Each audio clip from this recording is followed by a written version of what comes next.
스페셜 릴레이 지구에 참석해주신 관객분들께 감사의 인사를 드립니다. 네, 저는 이번 GV 진행을 맡은 배우 정혜성입니다. 그럼 이제부터 저와 함께 영화에 대해 이야기 나누실 분들을 모시도록 하겠습니다. 심경수 감독님, 박원상 배우님, 우미아 배우님 입장하시겠습니다. 큰 박수로 맞이해주세요.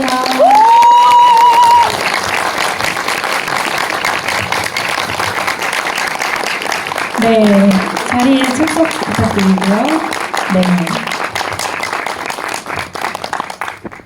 심경수 감독님부터 관객분들께 인사 부탁드리겠습니다. 자기 소개와 맡은 역할 함께 이야기해 주시면 감사하겠습니다. 네, 반갑습니다. 감독 심경수고요. 그 영화 이제 잘 보셨는지 모르겠는데 아쉬운 거는 제 목소리가 몇 번 출연을 하는데 나중에 한 번 더 보시면은 알 수 있으니까 꼭 2번, 3번 보시고 알아내시기 바랍니다. 반갑습니다. 네, 안녕하세요. 너무너무 감사합니다. 오늘 많은 관객분이 계셔서 너무 기분 좋네요. 수연역의 오미화입니다. 반갑습니다.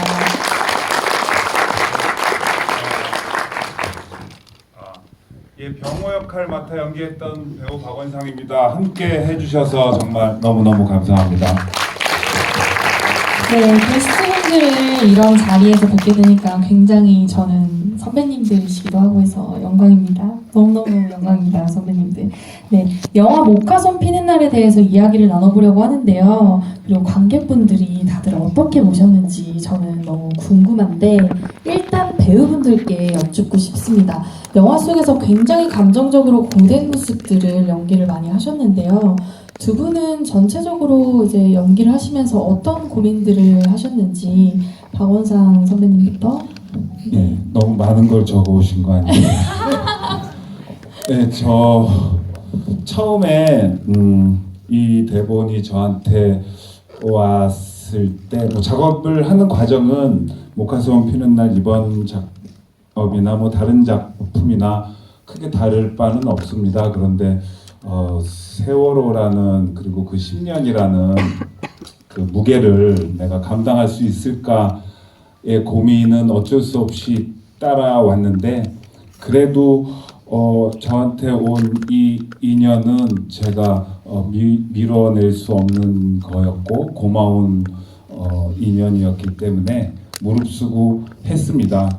그냥 제가 제일 잘하는 게 어금니 꽉 깨물고 무조건 열심히 하는 거거든요.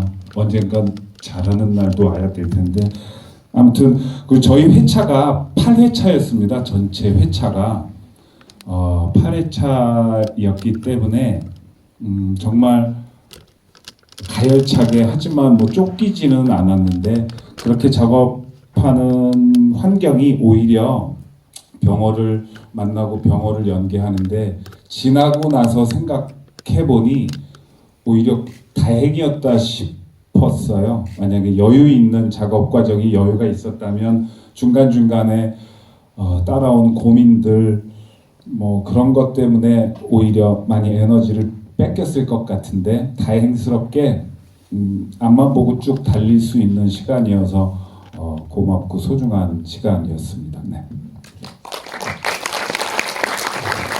저 역시 이 작품 세월호 10주기 영화를 만든 프로젝트가 가을 때 선택에 있어서는 망설임이 없었는데요. 그러니까 이 인물을 수연이라는 인물을 하려고 하니까 사실 이 인물이 유가족이고 다큐와 다름없는 이야기가 담겨져 있고 유가족분들에게 누가 되면 안 될 텐데 라는 걱정도 많이 했고 근데 연기라는 게 사실 답이 없잖아요. 정답은 없지만 이걸 어떻게 접근할 수 있을까 내가 그 부분을 어떻게 담아낼 수 있을까 고민이 좀 됐죠. 근데 제가 그분들의 고통과 슬픔 그동안의 10년의 지난한 삶을 다 담기에는 정말 감이라는 단어가 저한테 있었고 그건 할 수 없을 것 같았고 그냥 그 고통을 그리고 수연은 병호와 다르게 어쨌든 계속 누르고 건조하게 표현하지 않고 있는 사람이라서 그냥 한 장면 한 장면을 그냥 꾹꾹 담아내려고만 견디려고 노력을 했던 것 같아요. 그리고 이 대본을 처음 봤을 때도 그렇고 촬영 중간도 그렇고 우미화가 개인이 흘리는 눈물이 있어서는 안 될 거라는 생각을 해서 그걸 제일 경계했어요. 그러니까 인물로서가 아니라 그냥 한 배우로서 우미화, 그냥 한 사람이 자꾸 이걸 바라봤을 때 나오는 눈물을 제일 경계했던 것 같아요. 네. 감사합니다. 감독님께서는 이번 영화가 첫 영화 연출이신데 현장도 그렇고 세상에 공개되는 과정도 그렇고 또 드라마랑 비교했을 때 어떻게 또 차이가 있으셨는지, 그리고 촬영 날짜가 8일밖에 없었어서 뭐 어려운 점이나 뭐 좋았던 점이나 뭐 여러 가지가 있으셨을 것 같은데 네, 어떠셨는지 궁금합니다. 다시 소개를 드려야 될 것 같아요. 저기 신인 감독 신영수입니다. 네. 드라마하고 이제 영화하고 차이 이제 묻는 분들이 많이 계셨는데 제게는 그게 제일 컸던 것 같아요. 요새는 이제 사전 지작이 이제 좀 일반화가 되어 가고 있지만 그렇다 하더라도 대본을 완벽하게 다 뽑아놓고 이제 시작하는 경우는 여전히 흔치는 않거든요. 그런데 영화 작업을 해보니 완결된 이야기를 갖고 이제 나갈 수가 있다라는 점이 좀 가장 큰 장점이었던 것 같습니다. 그리고 드라마 하면서도 세월호 이야기를 드라마로 만들고 싶었지만 그건 상당히 좀 막연했거든요. 그러니까 드라마로 만들기가 쉬운 일만은 아니기 때문에. 그렇지만 이거를 했다라는 것, 그러니까 내가 정말로 하고 싶은 이야기를 할 수 있었다라는 점이 또 이제 달랐던 것 같아요. 그리고 8회차가 주어졌는데 사실은 그러니까 어떤 감독이라도 그러니까 여유 있게 촬영할 수 있으면 좋겠지만은 이제 이를테면은 선체 내부를 저희가 촬영할 때는 들어갈 수가 있었는데 지금은 안전상의 이유로 이제 들어가지를 못해요. 정말 그러한지는 잘 모르겠지만 그래서 그런 스케줄의 문제 그리고 예산의 문제 때문에 8회차 동안 다 찍어냈지만 여기 계신 선배님들이 증명하기를 정말 즐겁고 재미있게 찍었다라는 것 같고 아마도 그거 가장 큰 차이는 함께하는 스태프들 배우들의 눈빛과 마음이 우리 이거 정말 만들어야 하는 이야기를 함께 만들고 있다는 마음이 느껴졌던 것 같아요. 그래가지고 굉장히 좀 그들에게서 에너지와 힘을 얻어가면서 연출했던 것 같습니다. 놀랍게도 그 짧은 일정 중에 3번의 회식이 있었습니다. 그러니까 절대 쫓기면서 한 작업은 아니었습니다. 그냥 전 몰랐어요. 8회차인지 이 영화 때문에 GV를 하면서 알게 된 아주 놀라운 사실입니다. 네, 가능합니다. 저도 감독님이랑 같이 작품을 2작품이나 같이 했었는데 정말 빠르게 알잘딱알센 맞나요? 요즘 용어로 그걸로 완전 빠르게 딱 그냥 원샷 원킬로 빠바박 촬영을 금방 끝내시는 분이신데 그 안에서도 정말 섬세한 연출로 늘 결과물을 봤을 때 되게 감동을 안겨주시는 분이셨거든요. 네. 이런 연출을 만나면 배우들은 긴장하게 됩니다. 저한테 할애될 시간이 얼마 없기 때문에 그쵸. 그 할애된 시간에 기회가 한 번밖에 네, 없다. 한 번 더 하게 해달라 하면 괜찮은데? 네, 할 걸 다 해야 되겠죠. 좋습니다. 그거 칭찬인지 비난인지 잘 모르겠네요. 다음 컷 이러고 넘어가니까 사실 배우들이 집중하기에 너무너무 좋은 감독님이 아니신가. 근데 또 결과물을 봤을 때 늘 훌륭했었어서 저는 개인적으로 작업을 할 때 너무너무 좋았던 기억이 있는 감독님입니다. 네, 다음으로 넘어가자면 올해는 세월호 참사 10주기가 되는 해입니다. 벌써 시간이 이렇게 흘렀다는 게 정말 믿기지가 않는데요. 그날의 기억이 저는 영화를 보고 나서 또 한 번 어제 일처럼 생생하게 이렇게 기억이 되살아나더라고요. 목화솜 피는 날에서는 참사 이후 10년 동안 남겨진 사람들의 이야기를 하나씩 다루는데요. 유가족인 병호와 수연, 그리고 당사자는 아니지만 그들에게 짙게 공감하는 진수와 기성까지 다양한 캐릭터들을 만나볼 수 있는데요. 영화를 보면서 저는 정말 깊게 이제 세월호에 대해서 다시 한번 생각하게 되고 그 사건에 대해서 한 번 더 떠올리게 되는 그런 계기가 됐던 것 같은데요. 제가 듣기로는 영화 속의 실제 유가족분들과 참사 이후에 함께 해주셨던 활동가분들 그리고 자원봉사자분들까지 많은 분들께서 영화에 함께 해주셨다고 들었어요.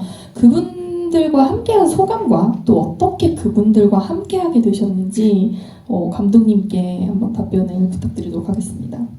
아마 그 소감은 두 분이 말씀해 주시면 좋을 것 같고 이제 아니 소감도 감독님이 말씀하셔도 됩니다. 네, 일단 이제 저도 좀 부끄러운 고백인데 이 작업을 준비하기 전까지는 노란 리본이라고 하는 극단의 존재를 몰랐어요. 근데 이제 작업을 준비하다 보니까 이제 작년에 장기자랑이라는 다큐를 봤는데 유가족분들, 어머님들을 중심으로 하는 극단이 있었고 벌써 5작품을 만들어서 공연 중에 계시고 내일이 이제 막공하는 날인데 여기 계신 박은산 선배님이 가가지고 뒤풀이를 같이 하기로 하셨습니다.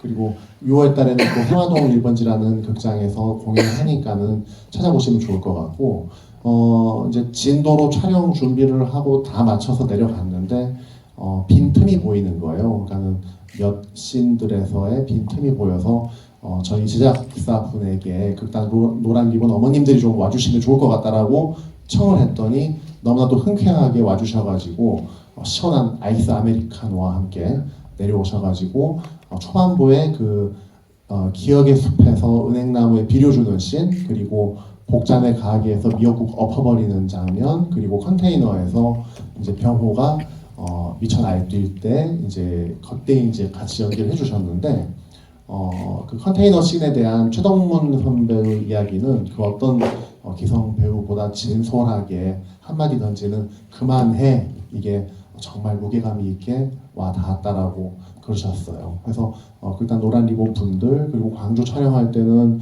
그쪽에 이제 조선대 학생들, 그리고 양동 초등학교 유치원생들, 그다음에 화물연대에서 나오셔가지고 그 목포 신앙 앞에 수출하는 씬도 만들어 주셨고 무엇보다도 우리 유가족분들이 이제 병호가 몰고 나가는 배 이거 찍을 때는 당시 참사 당시 이제 아이들을 구하러 나갔던 어선이 함께 나가가지고 촬영을 하기도 했고 곳곳에 정말 많은 분들의 어떤 마음이 담겨 있는 영화라고 봐주시면 될 것 같습니다.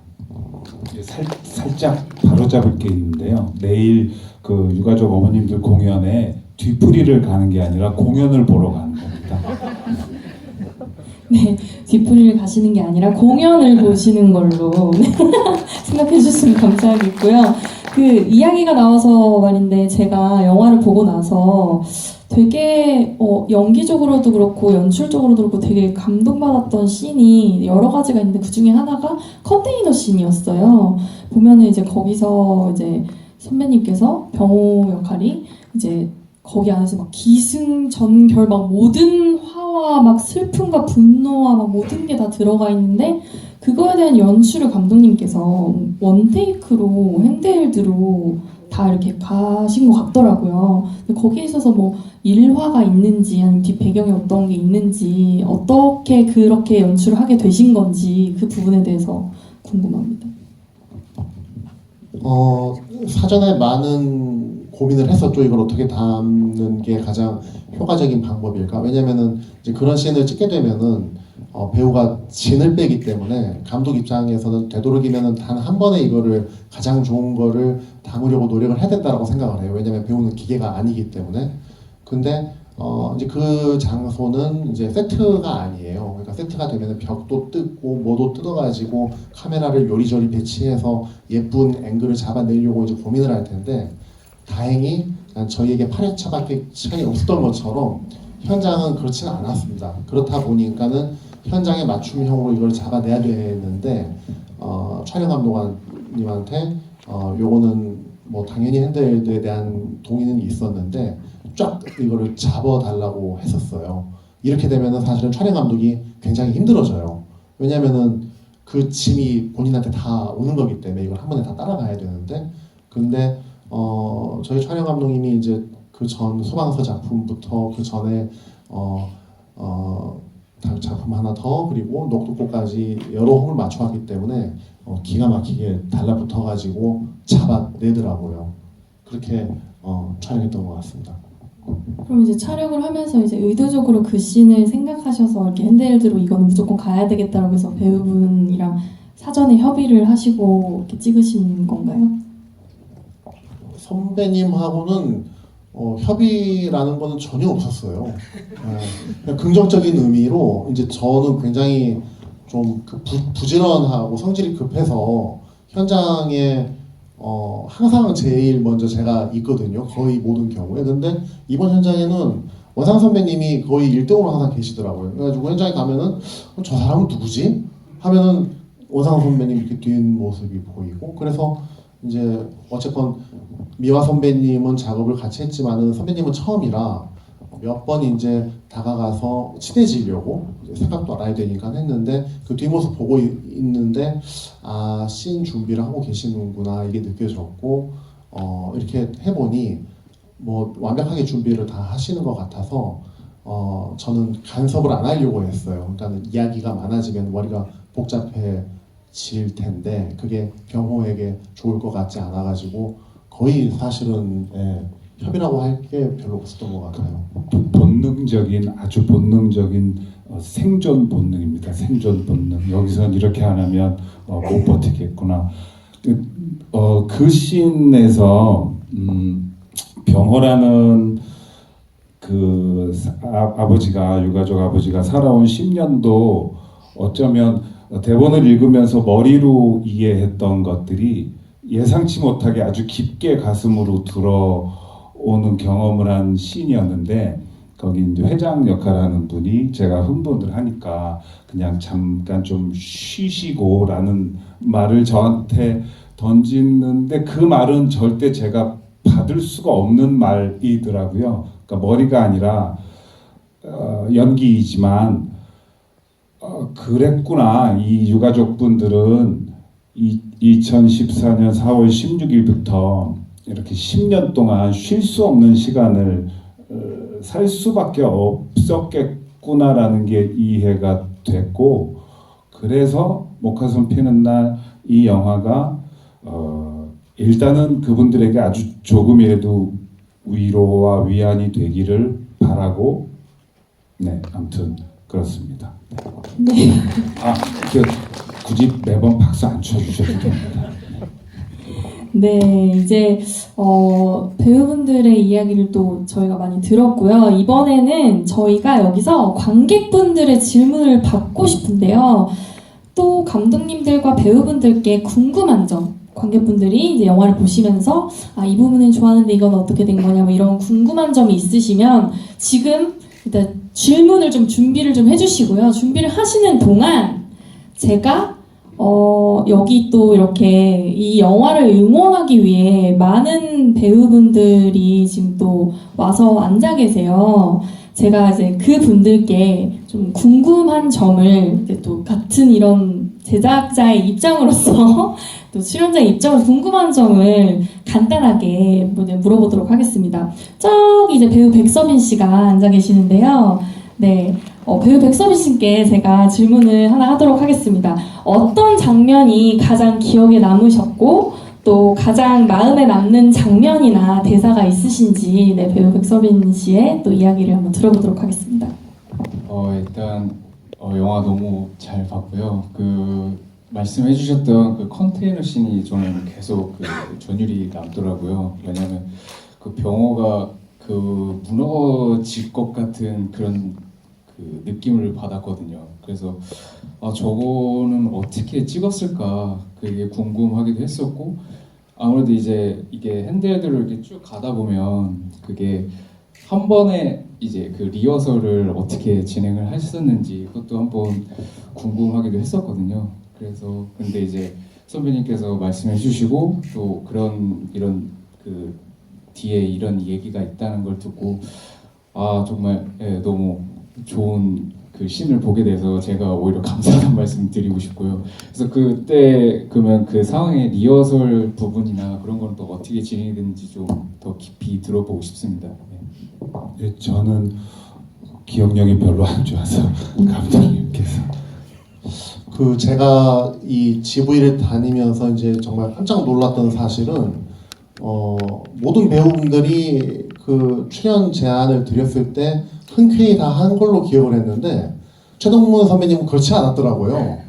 안 한다고 했다가 하신다라는 걸 그래가지고 그 아름다운 기억이 허물어졌던 이제 뭐 그런데, 컨테이너 씬 같은 경우에 저희가 리허설을 한 번 하고 바로 촬영을 했던 것 같거든요, 제 생각에는. 왜냐면은 잘 기억이 나질 않습니다.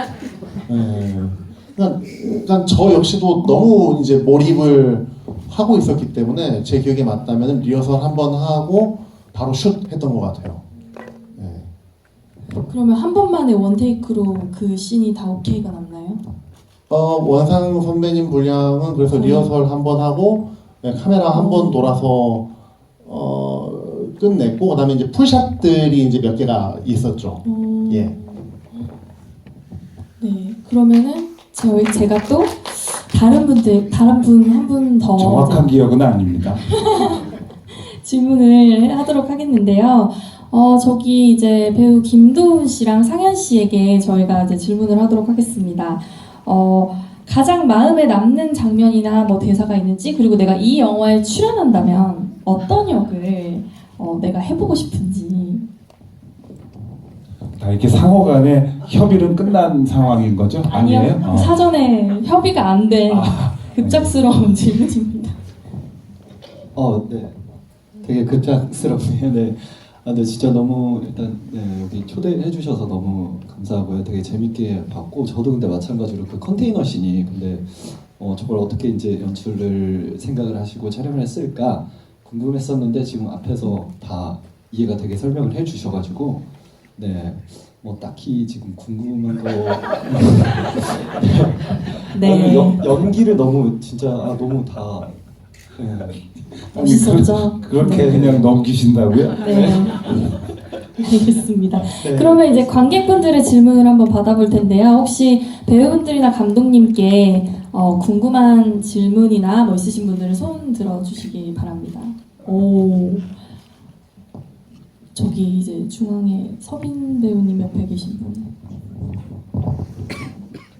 네, 안녕하세요. 제가 영화를 보면서 제가 유가족은 아니지만 영화가 끝날 때 감히 이제 그 유가족의 마음을 1% 정도 알겠더라고요. 그 이유가 제가 이거는 감독님한테 참 궁금한 건데 제가 이 영화를 보면서 계속 느꼈던 거는 그 배우 수연 그 다음에 어머니와 아버지가 본인의 인생이 있잖아요. 그 인생이 제가 그 배우가 아버지가 그 차 안에서 민증을 보면서 본인의 이름을 받고 차 안에서 그 어머니가 그 남편한테 당신 내 이름이 뭐지? 제가 대사는 기억이 안 나는데 끝까지 그런 어떤 정체성을 이야기를 하는 것 같았어요. 저는 이제 제가 일반인으로서 봤을 때 너무 그 아이를 잃은 마음은 슬프지만 본인들의 인생이 있을 텐데 그 인생이 그 안에서 이렇게 찾고자 한다고 맨 처음에 느꼈어요. 그래서 저는 그게 되게 슬펐거든요, 사실. 그러면서 이제 맨 마지막 씬에 그 버스 안에서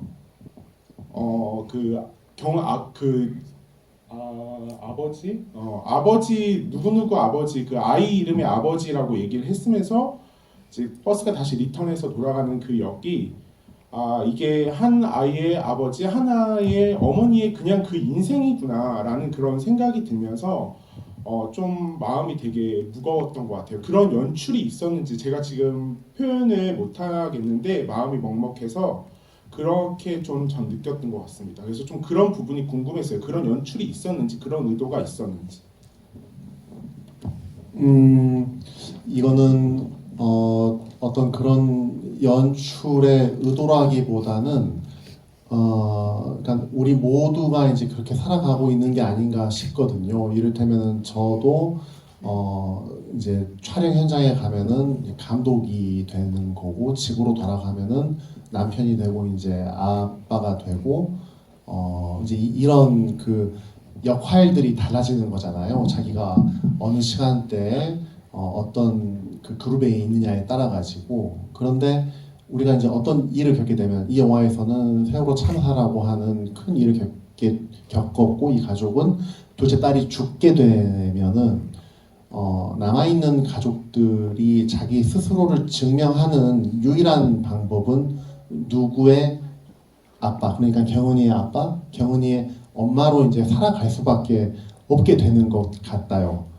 그게 이제 사실은 유가족으로 한국 사회에서 산다라는 것이 이제 어떤 의미인지를 우리가 이제 물어봐야 하는 것 같은데, 이렇게 10년의 세월을 쭉 돌이켜 보면 이제 여러 가지 이제 그 시각들이 있겠지만은 어느 쪽은 그런 유가족을 자식 팔아가지고 보험금 받아가는 식으로 이제 악마화해가지고 유가족을 바라보는 경우도 있고, 또 어떤 시각에서는 아니 유가족이 어떻게 웃을 수가 있어? 유가족이 저렇게 즐거울 수가 있어? 되게 윤리적으로 딱 재단을 해놓고는 그 안에 들어가지 않으면 또 거기에 대해서 비난을 하는 그런 시각이 있는 건데, 그게 이제 저는 이 영화를 통해 가지고 그런 시각에서 좀 벗어났으면 좋겠다. 그러니까는 이제 병호가 경은이의 아빠, 수연이가 경은이의 엄마가 아니라 병호와 경은이의 이름을 갖고, 그러니까 목화꽃이 목화소음으로 두 번째 피어나는 게,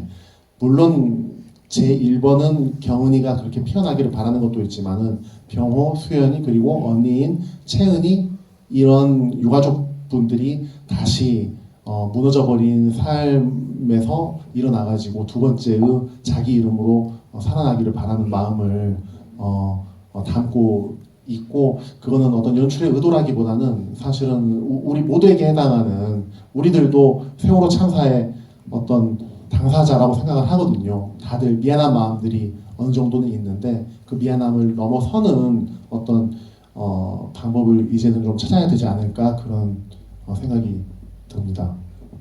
네, 저도 사실은 이제 영화를 보면서 느꼈던 부분이, 제일 먼저 제가 울컥했던 부분이 이제 그 극중 선배님께서 이제 아빠가 배에 찾아가서 누워 있고 이제 얼굴이 나오지 않은 딸이 우는 아빠의 얼굴에 손을 갖다 대는 장면이 있는데, 저는 이제 그 씬에서 정말 많은 감정을 느꼈어요. 감독님이 말씀하셨던 것처럼 이제 실제로 떠난 친구들이, 남겨진 유가족들이 이제 괜찮길 바라는구나. 아빠 나는 괜찮아.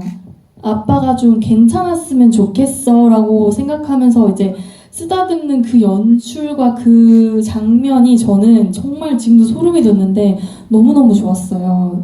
이제 그 안에서 정말 많은 것들을 느낄 수 있어서 너무너무 좋았던 씬인데, 감독님이 이제 원하셨던 방향과 이제 제가 느꼈던 부분이 좀 비슷하지 않았나 싶네요. 네. 그리고 또 다른 질문 하실 분 있으신가요? 네.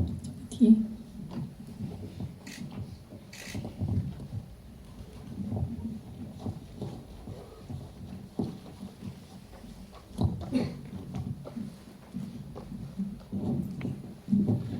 네, 안녕하세요. 우선 영화를 보면서 많은 분들이 시작하신 게 이 컨테이너 씬이었고, 그분인데 저는 그 부분 말고도 마지막에 그 버스 장면하고 그 뒤에 연결되는 이제 학생들이 그 설명해주는 그 장면, 이제 두 개가 연결이 되면서 나중에 마지막 장면이 저희가 아마 버스에 그 경은이었나요? 그 친구가 이제 부르는 장면이 딱 끝나고 그걸로 이제 마무리가 되는데, 그거를 보면서 아직 그러니까 많은 분들이 아시다시피 세월호 문제라든가 이런 다른 사회적인 문제들이 아직 끝나지 않았고 계속 기억해야 된다라는 느낌을 많이 받았는데, 그런 의도로 연출을 하셨던 건지 감독님께 한번 여쭤보고 싶고, 그리고 이제 우리 박원상 배우님 같은 경우는 이 버스 장면에서 되게 뭔가 후회가 많이 든다는 느낌 받았거든요. 그 마지막 버스 장면에서 그때 그 감정이 어땠는지 이렇게 두 가지를 좀 물어보고 싶습니다. 제가 질문을 또 까먹을 확률이 높으니까 먼저 답변을 드리자면요. 그 버스 장면에서 후회라고 느끼셨다면, 저는 그 10년 세월 동안 옆에서 자원봉사를 해주셨던 분들, 음으로 양으로 그 진수, 안산에서 늘 학생들을 태우고 다녔던, 버스를 몰던 그 진수라는 분과의 저는 개인적으로 고마움이었고 미안함, 그리고 아주 깊은 공감, 연대감이었어요. 그러니까 사실은 내 그 병호는 어떻게 감당할 수 없는 슬픔을 그런 식으로 풀어낼 수밖에 없었던 게 아닐까. 그리고 그 단기 기억 상실은 그렇기 때문에 살기 위한 방어가 아니었을까. 그럼에도 불구하고 다시 그 기억을 찾아가지만, 그래서 그 버스의 장면은 그럼에도 불구하고 같이 가줄 누군가가 옆에 있다는 걸 다시 한번 느끼는 병호였고, 그래서 나는 또 10년, 20년 앞으로 또 갈 수 있을 것 같다 였습니다. 후회로 느끼셨다면 다음번엔 잘 한번 표현해 보겠습니다. 이제 크레딧이 올라가는 에필로그 장면일 텐데, 이게 진도 내려가가지고 세월호 이제 답사를 하고 나니까, 이거 대본이 시나리오가 이렇게 끝나서는 안 될 것 같다라는 생각이 들더라고요. 그래서 그 뒷부분을 다시 붙였던 거예요. 원래 시나리오에는 없었던 부분이었고, 그 이유는 첫 번째는 이 작품을 선택했을 때 선체 내부를 이제 보여주는 게 굉장히 중요한 목적이었는데, 영화 보시면은 밤씬들이잖아요, 대부분이. 그래서 잘 안 보이는 거예요. 그래서 이거를 본격적으로 보여줘야 할 게 필요하다라는 게 첫 번째였고, 두 번째는 의미적으로 저는 이 영화를 보고 이렇게 집으로 돌아가실 때 그냥 너무나 슬픔에 빠져가지고 여러분들이 돌아가지 않기를 바랬어요. 그러니까 우리 사회가 한 발짝이라도 앞으로 나아가고 있고 어떤 희망과 용기를 좀 느끼면서 극장 문을 열기를 바랬기 때문에 그런 의미에서 이제 또 필요했던 것 같고, 세 번째로는 저는 이제 이 영화가 이제 지속적인 의미가 있으려면 저희가 이제 촬영을 할 당시에는 동서 아버님께서 이렇게 단체로들 내려오시면은 설명을 해주셨거든요. 다크토라고 하잖아요. 그런데 지금은 그거를 하지를 못한단 말이에요. 세월호가 의미가 있으려면은 이거는 계속 해가지고 지속적으로 교육의 장소가 되어야 된다라고 강하게 생각을 해요. 지금 뉴욕에 너무 예전에 가가지고 지금 어떻게 되는지 모르겠지만은 보면은 9.11 테러 현장이 너무나 이제 멋지게 아름답게, 그래서 여러 사람들이 와가지고 그걸 기억하고 이런 일이 있으면 안 된다라는 거를 생각하는 어떤 랜드마크가 되어가지고 있는데, 왜 우리는 그러지 못할까? 그러지 못했기 때문에 이태원이나 오송이나 이런 일들이 계속 벌어지는 게 아닐까? 비록 그런 참사가 벌어진다 하더라도 그 이후에 대처를 어떻게 할 건지 이거를 좀 더 고민을 해야 되는 사회가 되어야 하는데 왜 우리는 그러지 못할까에 대한 되게 그 괴로운 마음이 있어서 그 에필로그를 그렇게 붙였던 것 같습니다. 네, 감독님의 그 마지막 장면에 대한 연출적인 이제 마음적인 의도를 저희가 좀 들어봤고요. 제가 또 우미화 배우님께 질문을 하나 하고 싶은데요. 제가 이제 영화를 보면서 선배님의 그